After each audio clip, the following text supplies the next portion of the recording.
supporters de l'ASM, bonsoir. Nouvelle vidéo de Lilo ASM débrief. Donc ce soir, nous étions opposés à l'Olympique de Marseille sur la pelouse de l'Olympique de Marseille.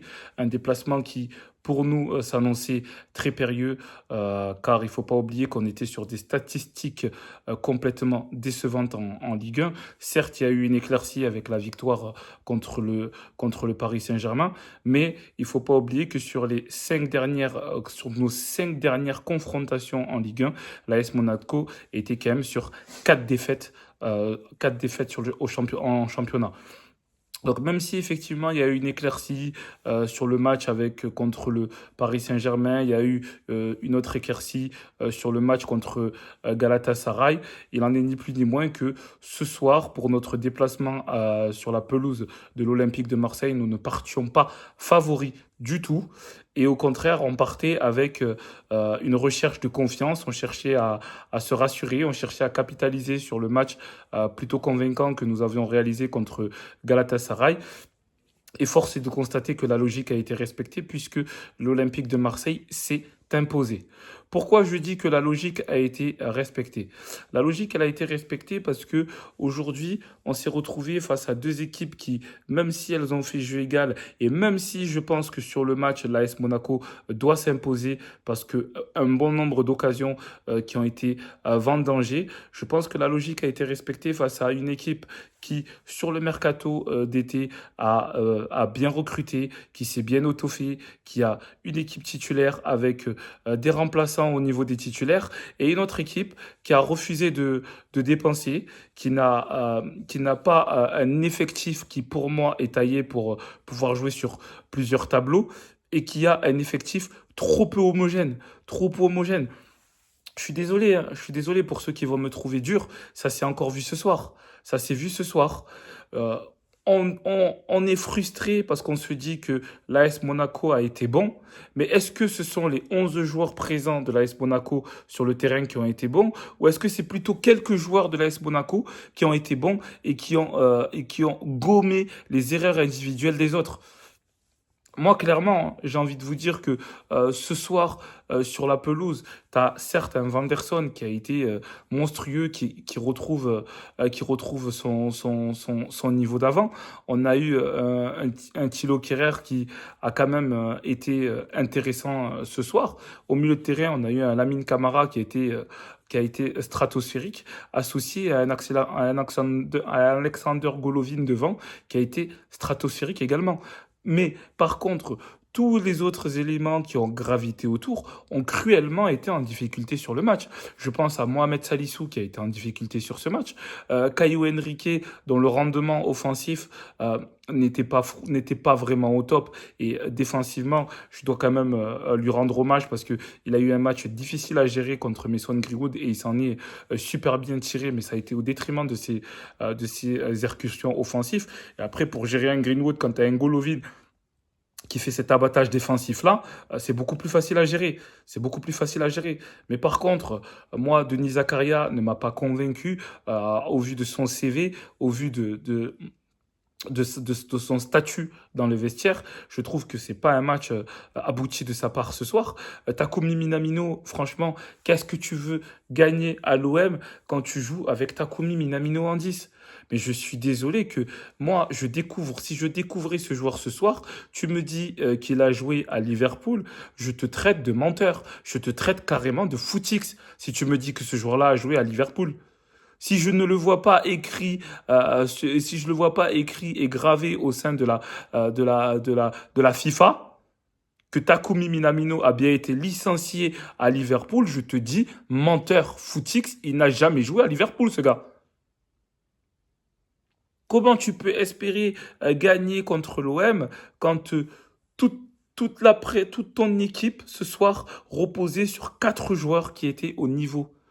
Tous les autres joueurs n'étaient pas au niveau. Je suis désolé, on avait une équipe beaucoup trop inhomogène. Et bien du coup, Du coup, c'est pas surprenant. C'est pas surprenant que on se fasse punir à la fin du match parce que de un, on a quatre joueurs qui tirent et qui tirent et qui tirent et qui tirent sur la corde pour gommer les erreurs des autres, pour permettre aux autres d'être dans de bonnes conditions pour marquer des buts. Et en plus de ça, ils ne sont pas capables de marquer les buts. Je pense à Folarin Balogun et je pense à Takumi Minamino. Mais ces joueurs-là qui nous tiennent, eh ben, à un moment donné, ils ont plus de jus. Dès que tu sors Lamine Camara, parce que Lamine Camara est crevé, et que tu sors Alexander Golovin, qui est crevé, et que tu fais basculer Takumi Minamino à la place d'Alexander Golovin, que tu rentres Jordan Tézé sur le terrain, tu n'as déjà plus la maîtrise du match. Là, tu n'as plus la maîtrise du match. Et là, les vraies lacunes de ton équipe, elles apparaissent. Alors, il y en a certains qui vont me dire, oui, mais ils étaient fatigués, ils ont beaucoup donné, etc. Non, si ce soir, l'AS Monaco avait tous été sur un même pied d'égalité en termes de prestations sportives, mais ce soir, il n'y a pas débat. On gagne l'OM et on gagne l'OM à plat de couture. Alors, il est inutile d'aller chercher à se raccrocher aux branches en disant que oui, il y a un but qui n'a pas été validé, on a été volé, etc. Non, on n'a pas été volé, Folarin Balogun est hors jeu. Il y en a qui vont me dire oui, mais non, il fait pas action de jeu, etc. Si, Folarin Balogun fait action de jeu. Il fait peut-être pas action de jeu d'aller vers le ballon, mais il fait l'action de faire un écran à Naef Aguert. Il fait un écran à Naef Aguert où il vient le ceinturer comme ça derrière lui. Donc il empêche Naef Aguert de venir couper la trajectoire du ballon. Il empêche Naef Aguert de venir gêner Takumi Minamino qui récupère l'ouverture. Donc pour moi, il n'y a pas de débat. Il n'y a aucun débat. Il y a même zéro discussion à avoir. Il y a hors-jeu. Mais sur la physionomie totale du match, cette action-là, elle doit être anecdotique par rapport à toutes les occasions franches qu'on a eues. On a eu largement plus d'occasions franches que l'Olympique de Marseille ce soir. Mais une différence de dynamique, une différence de confiance, une différence d'effectif, tout ça y a joué ce soir. Et c'est pour ça que je vous dis que pour moi, la défaite de l'AS Monaco, la défaite de notre équipe ce soir, elle est logique. Elle est logique. Il est temps de renvoyer nos dirigeants à leurs erreurs. Erreurs de recrutement. Erreurs de recrutement successives sur plusieurs saisons. Directes. On a également différents joueurs qui cohabitent dans le vestiaire avec des intérêts qui ne sont pas convergents. Il y a des joueurs qui sont ici en fin de carrière et qui viennent pour profiter du rocher, de la jet set et du confort de vie que ça apporte à leur famille.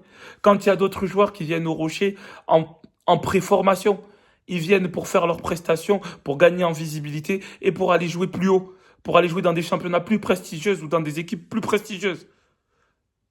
Donc quand on étudie le match de plus près, tout ça, ça s'est vu ce soir.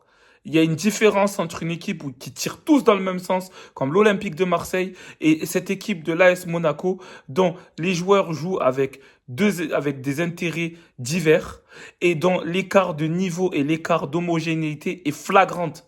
Elle est flagrante. Et il y a des joueurs qui sont titulaires dans cette équipe de l'AS Monaco qui n'ont pas le niveau.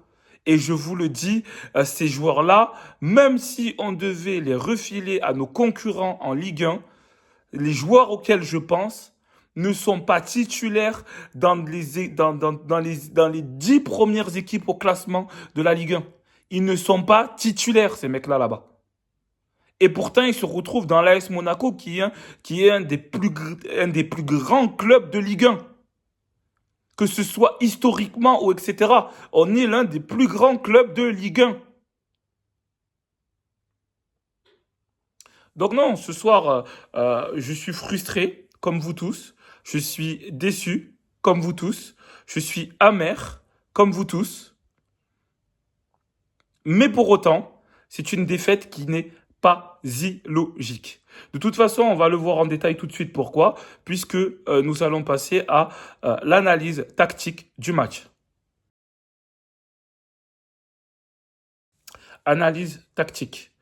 Donc en termes d'analyse tactique, ce soir, Sébastien Poconoli nous a reconcocté son nouveau système qu'il a déjà adopté depuis quelques matchs, à savoir un 4-2-3-1. Donc dans ce 4-2-3-1, on avait dans les buts l'expérimenté Lucas Gradeschi, que nous avons recruté du Bayern Leverkusen. On avait deux joueurs qui composaient notre défense centrale, qui étaient Thilo Kehrer associé à Mohamed Salissou. De toute façon, faute de mieux, puisque on vient tout juste de récupérer Christian Mawissa et Eric Dyer, qui sont, je pense, pas encore prêts à pouvoir disputer des matchs de haute intensité. Donc, il était préférable qu'ils restent sur le banc. Nous avions à droite un Vanderson qui a été stratosphérique ce soir. Je suis vraiment dégoûté pour des joueurs comme lui qui ont mouillé le maillot, qui se sont mis les fesses par terre d'avoir d'avoir concédé cette défaite ce soir. À gauche, on a eu un Caio Henrique que j'ai trouvé intéressant sur l'aspect défensif et sur le musellement de Mason Greenwood, parce que c'est quand même pas facile de se coltiner à Mason Greenwood tout le match, mais je l'ai trouvé beaucoup plus décevant sur l'aspect offensif et sur l'exploitation des différents boulevards qu'il y avait dans cette défense de l'Olympique de Marseille. On avait deux récupérateurs ce soir, deux milieux récupérateurs relayeurs qui étaient Lamine Camara associé à Denis Zakaria. Donc Lamine Camara qui a été monstrueux ce soir, et je dis que ce gamin aujourd'hui porte le milieu de terrain de l'AS Monaco depuis de longues semaines, voire de longs mois déjà. Effectivement, il y a eu une période où il a été blessé, mais hormis ça, Lamine Camara, c'est très fort, c'est très très fort. C'est plus un Denis Zakaria que j'attendais dans ce registre et dans ce rôle-là. Mais aujourd'hui, on a un Lamine Camara qui ne se cache pas, qui a pris ses responsabilités et qui est carrément un patron de ce milieu de terrain. Et ceci dit en passant, il ne faut pas oublier que c'était son dernier match sous le maillot de l'AS Monaco, puisqu'il va rejoindre le Sénégal pour la préparation à la CAN. Et je lui souhaite également une bonne CAN, même si je suis persuadé que ce joyau, c'est sa dernière saison sous le maillot de l'AS Monaco, car honnêtement, au vu des prestations qu'il enchaîne lorsqu'il est dans un bon jour et lorsqu'il est dans un bon état physique, qui n'a pas de blessure, il est sur une continuité depuis Metz. Et clairement, l'AS Monaco est un tremplin pour lui qui lui a offert une visibilité la scène européenne. Et donc, il serait logique qu'un joueur comme ça puisse aller chercher plus haut et aller chercher une place dans des top clubs européens. C'est totalement mérité. Donc Denis Zakaria qui lui était associé, je l'ai trouvé un peu plus en dedans. On va dire que c'est parce qu'il revient de blessure, mais je pense que on a comme une forme de résilience. Je pense que les années de Denis Zakaria, les années Chelsea et les top clubs européens dans lesquels on a connu Denis Zakaria sont maintenant digérés par le joueur. Je pense que le joueur s'est fait une raison sur le Rocher, et je pense qu'après le Rocher, sa prochaine destination sera très certainement l'Arabie Saoudite. Mais on a un Denis Zakaria qui n'a plus le même rayonnement qu'il a pu l'avoir lors de son transfert à l'AS Monaco. Donc on continue à être dégoûté quand il n'est pas là, parce qu'on est très conscient qu'on n'a pas mieux. Aujourd'hui, en termes dans l'effectif, on n'a pas mieux. Et aujourd'hui, Denis Zakaria, il a quand même ce CV qui parle en sa faveur. Mais je suis désolé, pour le moment, depuis le début de la saison, on n'est pas sur le Denis Zakaria des saisons précédentes. Vous me direz en commentaire ce que vous en pensez, mais je pense qu'on n'est pas sur le Denis Zakaria des saisons précédentes. Ensuite, nous avions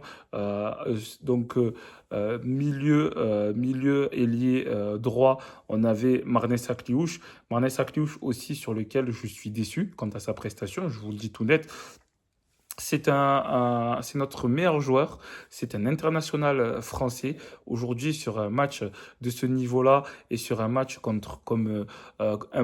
l'Olympique de Marseille, on doit retrouver Marnez Sakliouche dans un même rôle qu'un Mason Greenwood, avec des qualités différentes, bien sûr, c'est pas les mêmes joueurs, mais on doit avoir un joueur comme Marnez Sakliouche dont le danger peut venir de lui à tout moment.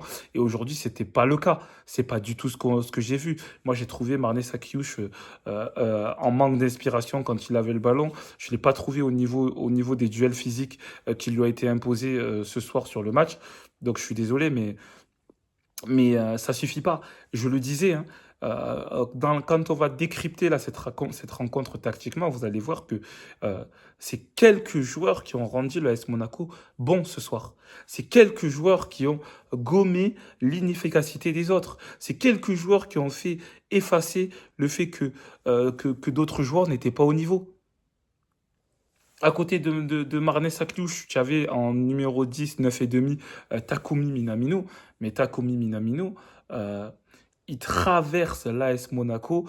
Sa carrière à l'AS Monaco ne restera vraiment pas dans les annales, hein. Vraiment, Takumi Minamino, tu es en train de, de, de, d'utiliser les années de ton contrat, mais comme une âme en peine, hein. Mais comme une âme en peine, hein. Tu me fais vraiment mal, hein.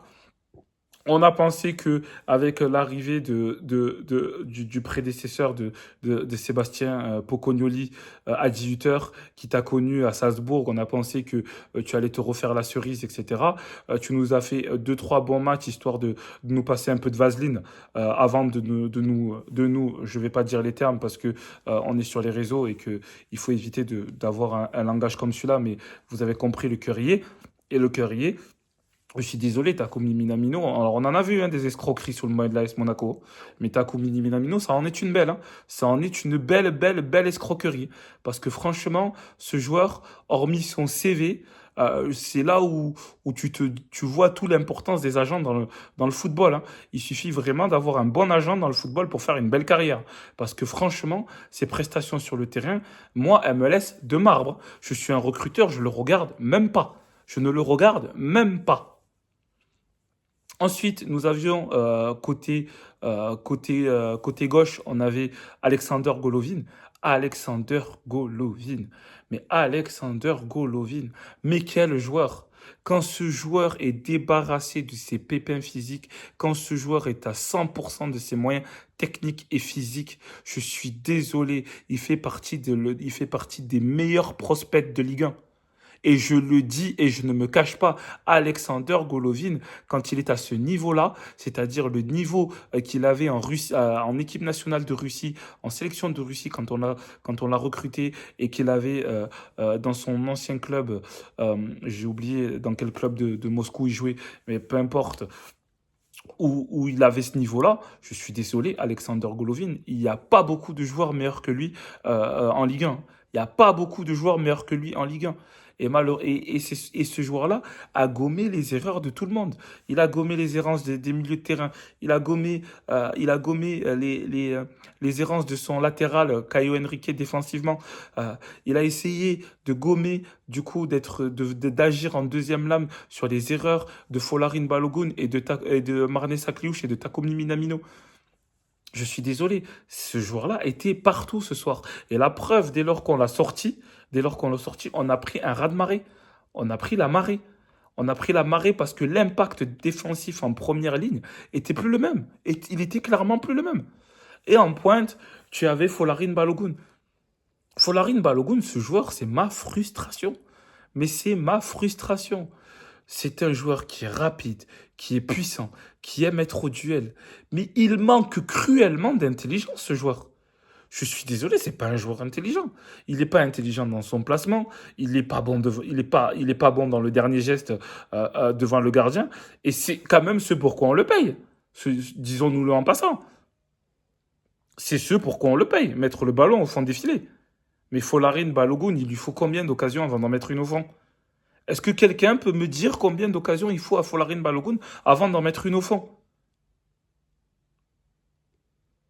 Un attaquant qui ne marque pas, surtout quand ton équipe traverse la tempête, je suis désolé qu'on ne vienne pas me dire oui, mais il pèse, il est au duel, il est ci, il est ça, il est nani, il est nanana. Ok, oui, il pèse, ok, oui, il est au duel, ok, oui, ok, oui, il est pas facile à bouger, ok, oui, il est puissant, ok, oui, il est rapide, mais il marque pas. Donc s'il marque pas, à quoi il nous sert? Non mais très honnêtement, puisque tu te retrouves avec un Georges Nikena où aucun coach ne compte sur lui parce que on estime qu'il est jeune et on estime qu'il a le temps de progresser, tu te retrouves avec la superstar de Strumgrass, Mika Bires, que il est venu une saison, il a planté 13 pions, il a mis tout le monde dans sa poche et maintenant il met plus un pied devant l'autre et je crois que il a dû se perdre dans une des discothèques de l'AS Monaco, du Rocher, ou alors il est encore sur un yacht avec des filles en train de faire la fête, mais il est très certainement plus sur le terrain. Et derrière, tu as Folarin Balogun. Folarin Balogun, à qui on a dit, Ah oui, mais là c'était l'épaule. Ok, d'accord. Mais est-ce que avant qu'il se fasse l'épaule, est-ce qu'il marquait? Non. Il a fait deux bons matchs où il nous a mis quelques buts. On s'est dit, ça y est, on a retrouvé le Folarin Balogun de Reims. Et puis finalement, finalité, c'est quoi? Finalité, c'est quoi? C'est que il ne marque pas. Donc il s'est fait l'épaule quand on a cru à un sursaut d'orgueil, on a cru que ça y est, on avait retrouvé Folarin Balogun. Mais non, je suis désolé, Folarin Balogun ne marque pas. Il ne marque pas. Et c'est ce pourquoi on l'a recruté, Folarin Balogun à la base. Folarin Balogun, il était censé incarner l'après Ben Yedder. Mais finalement, l'après Ben Yedder n'a jamais été assuré. Et c'est là où je me dis, mais bravo la direction, bravo Thiago Scuro, tu as bien fait ton travail d'analyse de ton effectif et tu l'as bien renforcé. Bravo. Mais bravo. Aujourd'hui, messieurs, dames, on est à notre place. Je pense que à ce stade de la saison, quand tu as 23 points et que les premiers de Ligue 1 sont déjà à 33, 36 points, que tu as 10 voire 11 points d'écart à ce stade, je pense déjà qu'on peut sceller le sort de l'AS Monaco quant à cette saison. On peut déjà sceller le sort de l'AS Monaco quant à cette saison. Personnellement, je pense qu'on peut oublier la Ligue des Champions au vu des équipes qui ont faim et qui s'accrochent aux branches de la Ligue des Champions. Je pense qu'on peut l'oublier et qu'on va peut-être, au mieux du mieux, accrocher une place en Europa League Conférence. Et quand je vous dis Europa League Conférence, je suis gentil parce que c'est la plus basse compétition sur la scène européenne qu'on puisse attraper. Mais je suis même pas sûr que cette place-là, on va l'obtenir. Je n'en suis vraiment pas sûr. Donc, sur l'analyse tactique du match, il peut y avoir des regrets parce que on n'a pas su capitaliser sur les faiblesses de l'Olympique de Marseille. Défensivement, je peux dire que c'est bien parce que on a su justement s'adapter au fait que l'Olympique de Marseille a toujours un système un peu hybride, donc les places de départ ne sont jamais trop respectées. Il y avait quand même beaucoup de permutations intelligentes qui étaient faites entre Mason Greenwood et Pierre-Emerick Aubameyang, ils étaient quand même très remuants avec les apports de Timothy Weah sur un côté, de Murillo de l'autre côté, de Emerson qui dézonnait souvent de l'axe du terrain pour pouvoir de la défense centrale pour pouvoir apporter devant. Donc effectivement, c'était pas simple. C'était pas simple. Au milieu de terrain, il y avait quand même Højbjerg, il y avait quand même Vermeuren qui ont fait leur match aussi bien dans l'aspect défensif que dans les projections offensives. Par contre, dès lors que nous avons réussi à les canaliser, qu'on a réussi justement à leur passer devant, je donne pour exemple les pressings de Thilo Kehrer qui étaient vachement hauts. Je donne par exemple les pressings de nos deux latéraux vachement hauts qui arrivaient à venir gêner leurs pistons et les empêcher de sortir. Mais je suis frustré parce que on a réussi à les neutraliser, on a réussi à avoir le ballon à avoir les ballons avec nos premiers relanceurs comme Denis Zakaria et comme Lamine Camara, mais on sait que la défense de l'Olympique de Marseille est lente. On sait que Naïf Aguerd est lent parce qu'actuellement, il aurait, je crois, une pubalgie qui est pas totalement guérie, qui est pas totalement guérie. On sait que bon, Balerdi était sur le banc, mais quand Balerdi commence titulaire, il est lent. Pavard est pas beaucoup plus rapide. Et Emerson ou Murillo, qui sont leurs joueurs un peu plus rapides, ne sont pas aussi rapides qu'un Balogun. Donc je suis désolé, il y avait la possibilité d'exploiter la profondeur. Mais ce que je déplore, c'est qu'à chaque fois qu'on a trouvé un Takumi Minamino ou qu'il y avait Lamine Camara dans les projections, on était systématiquement attiré sur le fait d'aller rechercher nos joueurs de côté, d'aller chercher Marnez Sakliouche ou d'aller chercher Alexander Golovin. Mais quand tu joues face à une défense à 3, c'est surtout ces joueurs-là qu'il ne faut pas aller chercher. Ne va pas chercher tes joueurs de côté, puisque tes joueurs de côté vont se retrouver enfermés entre leurs défenseurs excentrés et leurs pistons qui vont revenir défendre. Donc il est impératif qu'en deux trois passes, de venir chercher la profondeur entre le libéraux et les défenseurs excentrés. De venir chercher les ballons comme ça dans ces espaces-là. Et la preuve, à chaque fois qu'on a fait des mouvements dans ce style-là, ça a fait occasion. Ça n'a pas fait ficelle parce qu'on a des attaquants qui ont des pieds gauches. Mais par contre, mais par contre, on les a déstabilisés. On a créé de l'incertitude chez eux. D'où pourquoi on perd le match. Pour moi, on ne perd pas le match d'un point de vue tactique. On perd le match du fait que Sébastien Pocognoli s'est retrouvé face aux limites de son effectif. Sébastien Pocognoli s'est retrouvé face aux limites du recrutement de l'AS Monaco. Dès lors que tu sors Golovin, qui a beau avoir 10 poumons, mais à un moment donné, il est fatigué, et que tu le remplaces par un Takumi Minamino, non seulement tu ne le remplaces que numériquement, tu ne le remplaces pas dans l'apport, tu ne le remplaces pas dans l'intensité qu'il a su mettre ce soir. C'est pareil, dès que Lamine Camara est à bout de souffle, que Lamine Camara est crevé, eh ben, tu es aux abois au milieu de terrain, tu es aux abois. Parce que c'est lui à chaque fois qui est revenu, c'est lui qui a empêché, qui venait laisser traîner le pied pour empêcher les attaquants marseillais d'être dans les meilleures dispositions pour frapper. C'est lui qui revient défendre, c'est aussi lui qui t'impulse les premières offensives. Mais dès lors que Lamine Camara est crevé, ça y est. En défense, c'est pareil. T'as eu Vanderson qui a fait un gros pressing, qui a fait un gros travail défensif, etc. Mais le mec, tout le match, il se coltine les montées d'Emerson, il se coltine Aubameyang qui vient dézonner de son côté, il se coltine des fois Mason Greenwood qui vient dézonner de son côté. Et finalement, quand le mec il est crevé, tu lui mets un Pechao après. Il se retrouve face à un Pechao, un Pachao. Et pourtant, et Vanderson, par qui tu peux le remplacer? Tu as qui sur le banc que tu peux le remplacer? Alors oui, tu vas le remplacer numériquement, mais tu vas pas le remplacer dans l'abattage. Dans l'abattage et dans l'énergie et dans la qualité qu'il a mis ce soir, tu le remplaces pas. Tu le remplaces pas. Donc pour moi, c'est une défaite logique. C'est une défaite logique. On s'est retrouvé face à deux effectifs et l'effectif le plus complet et le meilleur a gagné ce soir. C'est pas plus logique que ça. Je pense que même si on avait totalisé une ou deux de nos occasions, est-ce qu'on aurait tenu tout le match? Je ne suis pas persuadé.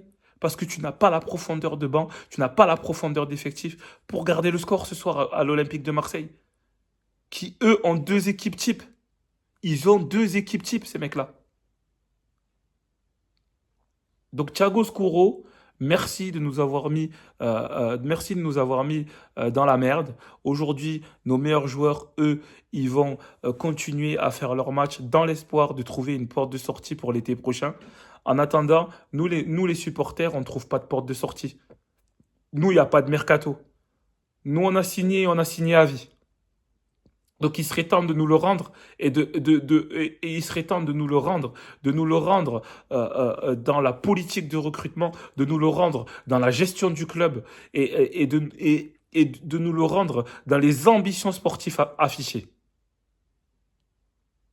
J'ai lu un communiqué de nos ultras qui disait qu'il était temps que Thiago Scuro sorte, s'en aille et qu'il était temps que notre président aussi laisse sa place et laisse les rênes. Mais je les rejoins totalement. Il est temps de partir. Voilà, Thiago Scuro, tu as fait ta petite expérience, tu es venu de je ne sais où faire ton expérience, tu as vu que tu n'es pas au niveau, il est temps maintenant de laisser ta place. Il est temps de laisser ta place. Je m'arrête là pour l'analyse tactique de ce match. Euh, si vous voyez des choses à rajouter, n'hésitez pas à me les faire savoir en commentaire. En tout cas, désormais, nous allons passer aux notes de joueurs. Note des joueurs. Donc au niveau de la notation des joueurs, je vais vraiment pas être trop dur parce que je trouve quand même que il y a une prestation collective globale qui est plutôt honorable hein, au vu justement de nos dernières sorties. Faut pas oublier quand même qu'on était sur 4 défaites en 5 matchs. Aujourd'hui, maintenant, le total est de 5 défaites en 6 matchs. Donc c'est énorme, énorme, énorme.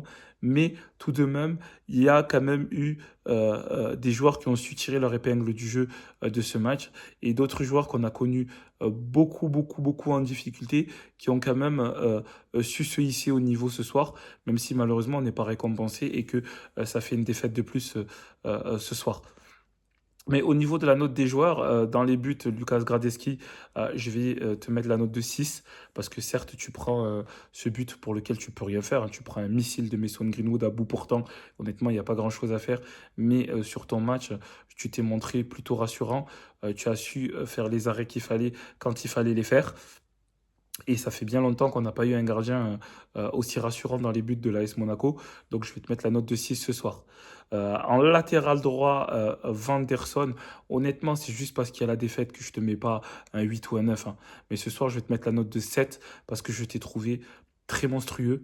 Je t'ai trouvé vraiment très bon et je comprends les sollicitations de clubs européens que tu as eues durant les divers mercatos qui se sont passés. Tu es un jeune joueur et vraiment un joueur qui n'est vraiment pas dénué de talent, hein. Tu as vraiment tout pour toi et j'espère vraiment que on va réussir à te conserver à ce niveau-là tout le reste de la saison euh, pour, euh, pour sauver ce qu'il reste à sauver, quoi, tout simplement. Mais en tout cas, je te mets la note de 7 sans hésitation. Thilo Kehrer dans l'axe. Thilo Kehrer dans l'axe, je vais te mettre la note de 6 parce que tu m'as fait peur à des moments. Je vais pas, on va pas se mentir. À des moments, tu m'as fait peur, comme ta relance que tu fais là, étant dans la surface où le ballon arrive en l'air, tu fais une espèce de demi-volée vers l'attaquant de l'OM qui était à l'entrée de la surface et qui s'est directement mis en position de tir, mais un des milieux de terrain qui est venu le gêner. Donc tu m'as fait peur par moments, mais je t'ai trouvé quand même beaucoup moins naïf dans les duels. Je t'ai trouvé beaucoup plus solide. Après tout, tu avais quand même deux clients. Il y avait quand même Pierre-Emerick Aubameyang et Mason Greenwood à gérer. Je trouve que tu l'as plutôt bien fait. Donc je vais te mettre la note de 6 ce soir. À côté de toi, Mohamed Salissou, je te mets la moyenne, c'est-à-dire 5.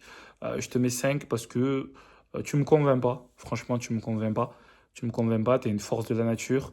T'es arrivé d'Angleterre avec beaucoup de belles promesses. On a entendu beaucoup de choses sur toi. On a entendu monts et merveilles. Et ces monts et merveilles-là, elles ne se vérifient pas sur le terrain. Aujourd'hui, elles ne se vérifient pas sur le terrain. Donc tout simplement, je vais te mettre la note de 5. Je vais te mettre la note de 5. Et je pense que tu n'es pas exempt de tout reproche sur ce but. Je pense que voilà, dans une action comme celle-là, il n'y a qu'un seul joueur dans la surface, c'est Mason Greenwood. Donc on sait potentiellement qu'il va être recherché et il faut être beaucoup plus près de lui, surtout dans des positions comme celle-là. Donc ensuite, en latéral gauche, Caio Henrique, je vais te mettre la note de 6. Je trouve que tu t'es montré présent défensivement. Il n'y a pas eu trop d'égarements lors de tes replis défensifs ou même dans tes positions défensives initiales. Voilà, il y a eu des renversements de ballon que tu as su parfaitement anticiper. Tu as quand même très bien été aidé dans ta tâche par un Alexander Golovin, mais mon bémol sur ton match, c'est ton apport offensif que j'ai pas trouvé assez impactant au vu des espaces qu'il y avait à exploiter, laissés dans cette équipe de l'Olympique de Marseille. Au milieu de terrain, Denis Zakaria. Denis Zakaria, je vais lui mettre la note de 5 parce que il n'était pas au rendez-vous. Ce soir, il n'était pas au rendez-vous. Alors oui, ok, il était bien placé, mais encore heureux qu'un joueur de son statut et un joueur de son expérience soit bien placé. Encore heureux. Mais il n'y a pas eu ce... Alors ok, on voit ce que tactiquement a mis en place Sébastien Pocognoli, hein. Tu as Lamine Camara qui se projette, tu as Denis Zakaria qui reste en base devant la défense pour venir couper les progressions de l'adversaire et venir compenser les montées des deux latéraux sur les côtés. Donc ça, on a très bien vu les intentions tactiques de Sébastien Pocognoli. Mais je trouve que dans ces intentions-là, tactiques, Denis Zakaria n'a pas su justement tirer sa carte. Je trouve que on va mettre ça sur le compte du fait qu'il revient de blessure, il y a un début de saison, il vient un début de saison compliqué. Mais voilà, même en tant que premier lanceur devant la défense, j'ai beaucoup plus vu un Lamine Camara à l'aise dans ce registre-là qu'un Denis Zakaria. J'ai pas vu trop de passes de Denis Zakaria qui visaient à casser des lignes. J'ai pas vu ce truc qu'on pouvait attendre de lui nous permettant de casser des lignes, nous permettant une projection rapide, etc. Ça, je l'ai pas vu. Alors, je peux me tromper, hein, vous me le direz en commentaire, mais ça, je suis désolé, je l'ai trop peu vu. Trop peu vu. Ensuite, on avait Lamine Camara. Lamine Camara, même si on a perdu, je vais assumer de lui mettre la note de 8. Lamine Camara, je le pleure déjà parce qu'il va partir à la Coupe d'Afrique des Nations et que clairement, avec Paul Pogba, qui a déjà fait connaissance avec l'infirmier, avec qui il est certainement devenu meilleur pote puisque il s'y sent bien là-bas, je pense clairement qu'on est dans la panade puisqu'on perd, on perd un Lamine Camara qui va très certainement être compensé par Mamadou Koulibaly, mais Mamadou Koulibaly qui va être associé à Denis Zakaria que je trouve pas très flamboyant, etc. Je pense qu'en termes de qualité au milieu de terrain, on est dans la merde avec le départ de Lamine Camara à la Coupe d'Afrique des Nations. Quoi qu'il en soit, un 8, mais plus que mérité pour Lamine Camara. Ensuite, à gauche, on avait Alexander Golovin, donc en ailier gauche.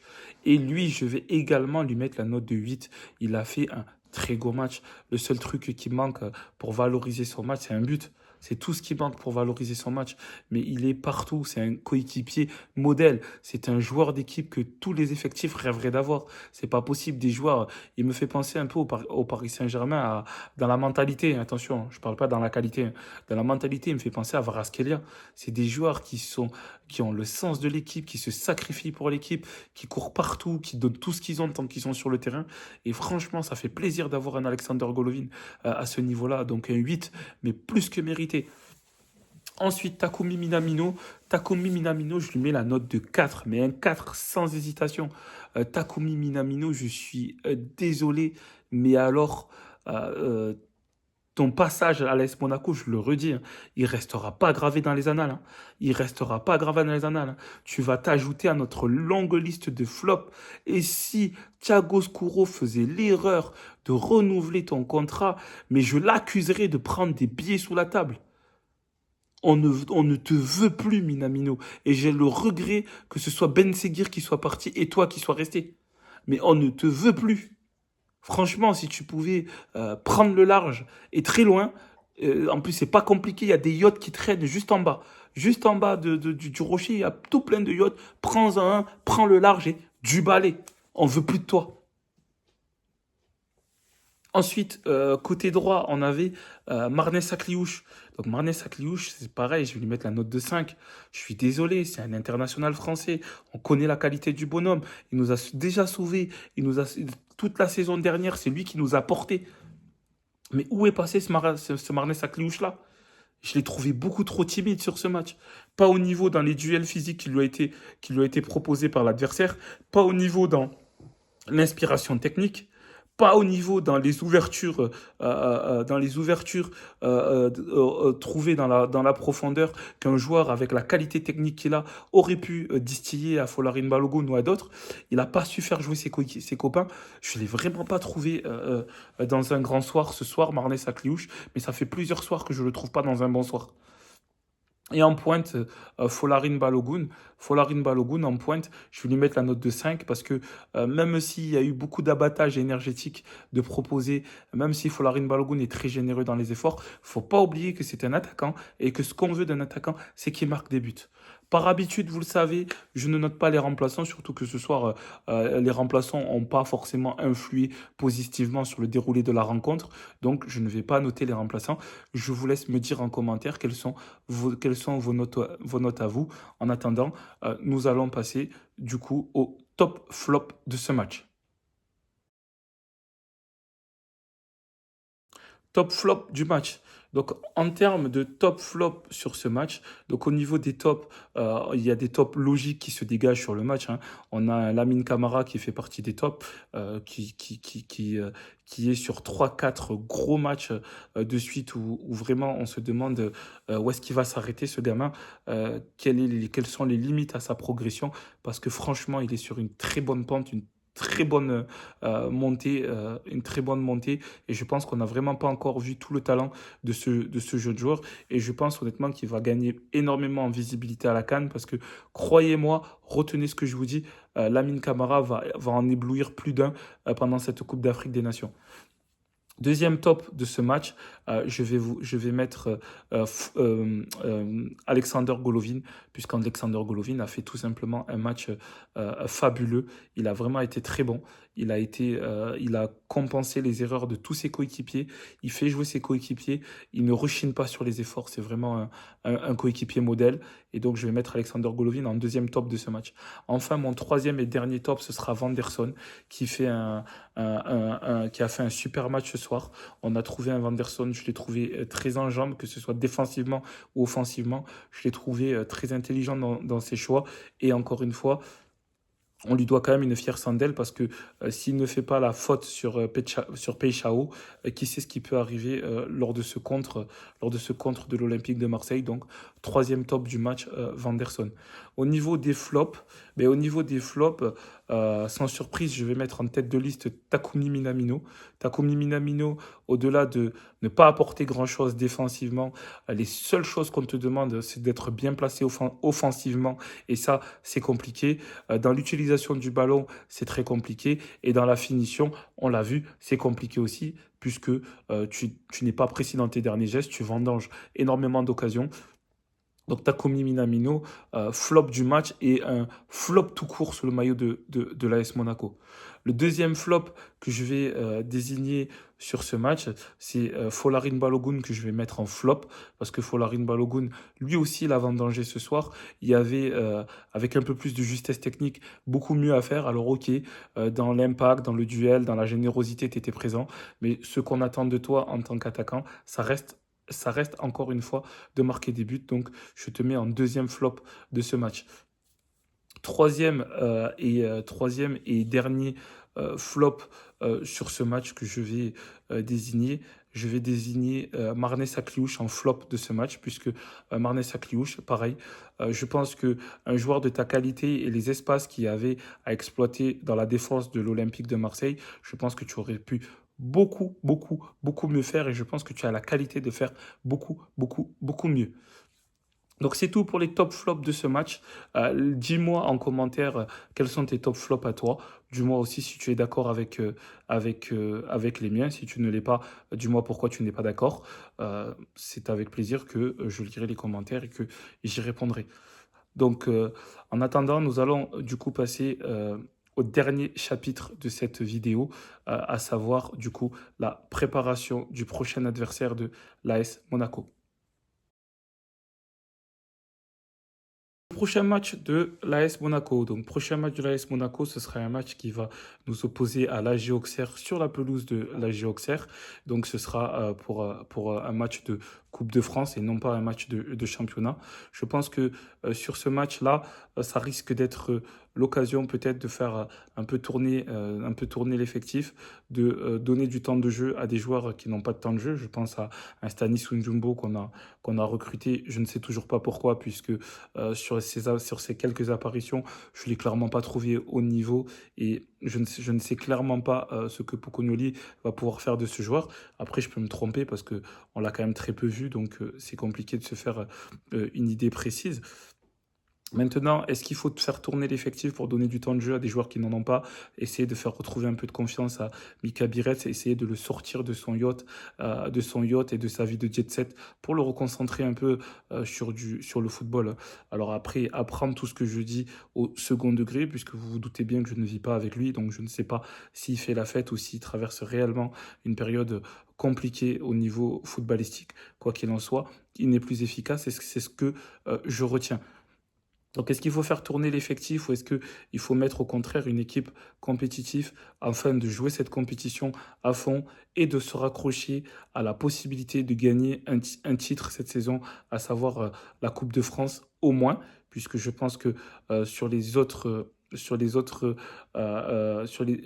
compétitions sur lesquelles nous sommes engagés, je pense honnêtement il y aura pas forcément de miracle cette saison, quoique le ballon reste rond et que je peux me tromper. Donc je vous laisse me dire en commentaire si vous mettriez notre équipe type ou si vous feriez tourner justement pour concerner un peu tout le monde et pour justement remettre en rythme ceux qui ne sont pas en rythme à cause de la succession de blessures, etc. Quoi qu'il en soit, le match contre la Auxerre, c'est une compétition que je pense qu'ils vont jouer à fond.